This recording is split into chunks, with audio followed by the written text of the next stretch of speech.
Okay, I took my hair down, but it is not making me look less tired. Anyway, today I'm making a sandwich bread. And I'm not using Bonnie's book, I am not weighing my ingredients, and I'm using a mixer instead of mixing it by hand. And all of these things, I feel somewhat conflicted. But I really want to find a sandwich bread that my kids will eat enthusiastically in their lunches. I've learned a lot about the additives that go into store-bought bread, and I want to find a fresh bread option for my kids. Also, it means I get to make more bread. So here we go. Okay, I just measured my ingredients with measuring cups, which was fine. I did it. And then I sprinkled the yeast on top of the flour. But now it wants me to put salt in there.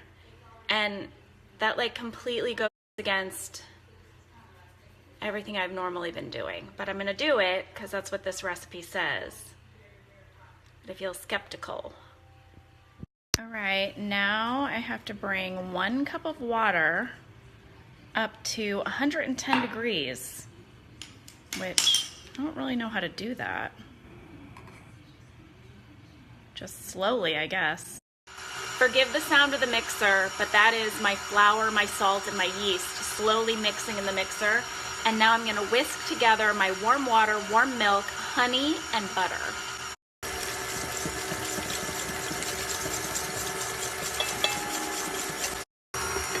Okay, I'm adding that mixture in here. And come on, you have to admit, this is a lot less fun than mixing with your hands. Now this is gonna go on for 10 minutes. It's kneading the dough for me. Look at this insanity. I don't know, you guys. I guess I'm just a purist. I like to make the bread with my hands, but I'm honestly having a hard time with this. I don't know if I'm just still emotional from that video this morning, but I feel like my bread is just getting beat up by this machine rather than being kneaded lovingly by my hands. Guys, I couldn't take it anymore. I had to get it out of there. Here you go, dough baby. That's my little dough baby. All right, here's a cool thing. This recipe taught me how to turn my oven into a proofing box. And so the dough is now proofing in here for about an hour. If my kids like this, I think I'm just gonna see if I can make it again, but knead it by hand. I really, as soon as I turn the mixer off, I feel so much more relaxed. I really do. Also, here's something exciting. Let's go check my sourdough starter that I started on Sunday. It's like 2 days later. Okay, here it is. Look at this guy. Look at that. Look at all those bubbles. Can you see those? That is just flour and water. No yeast. It just ferments using air and time. It is magic. I want you guys to know that I know that the videos today have made me look a little crazy, and I'm okay with that. Don't worry, if you start making bread, doesn't mean you're gonna become crazy like me, but you might. But either way, you will be eating fresh, delicious, warm bread. So it's kind of a win-win, kind of. Okay, that proofed up nicely. Check that out. Can you see that? Now I have to shape it into a loaf. It's very warm. It's very, very warm. This seems very dry. It is like crackling. And I think it got dried out in the oven. I really do. Fingers crossed. Okay, it's in the loaf pan. Now it has to proof another 40 minutes at room temperature.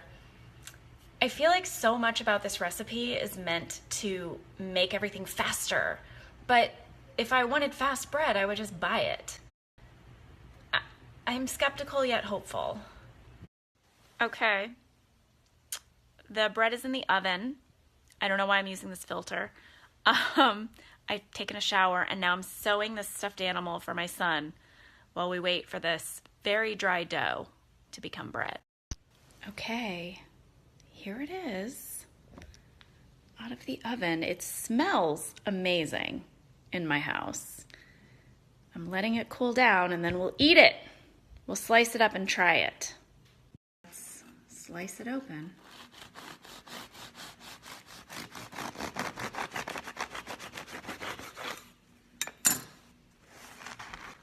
My son walked in the door immediately after I sliced that bread. I handed him a piece. He took a bite and he said, no. And you know what? It has this weird aftertaste. It has like a baking soda taste, but there's no baking soda in it. It tastes like it has like chemicals or something in it. What could that be? I don't know, but this is a no. This will not be going in my kids' lunches because my son didn't like it and my daughter refused to eat it. So back to the drawing board, I guess. I'm worried I'm crazy because I'm considering making another loaf of bread. A different recipe, but another loaf. You see, my goal today was to make a loaf of sandwich bread, and I have not achieved my goal. And I'm the kind of person who is like, well, we didn't achieve that goal. Let's get started. Let's get started on the next one. My God, am I gonna bake another loaf? It's 4 o'clock.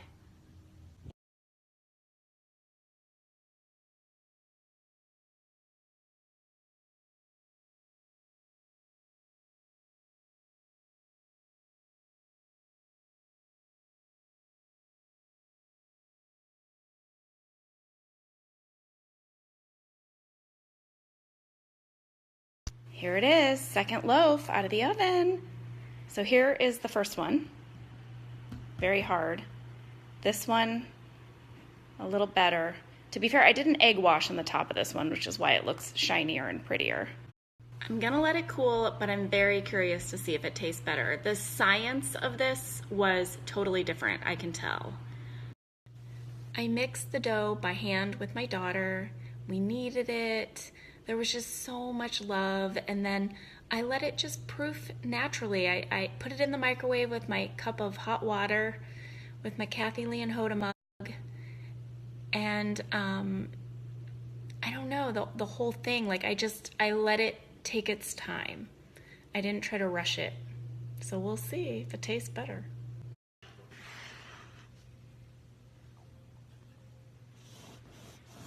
Oh, it's already just so much moister and softer. No aftertaste. Same recipe, different technique. I think the other dough got too dry, it got overproofed. Wow, the science was different in the breads, same ingredients. And you know what? If it hadn't been for Bonnie's book and everything I've learned from baking with that book, I would have thought either the recipe was bad or I was bad at baking bread. Wow. Wow.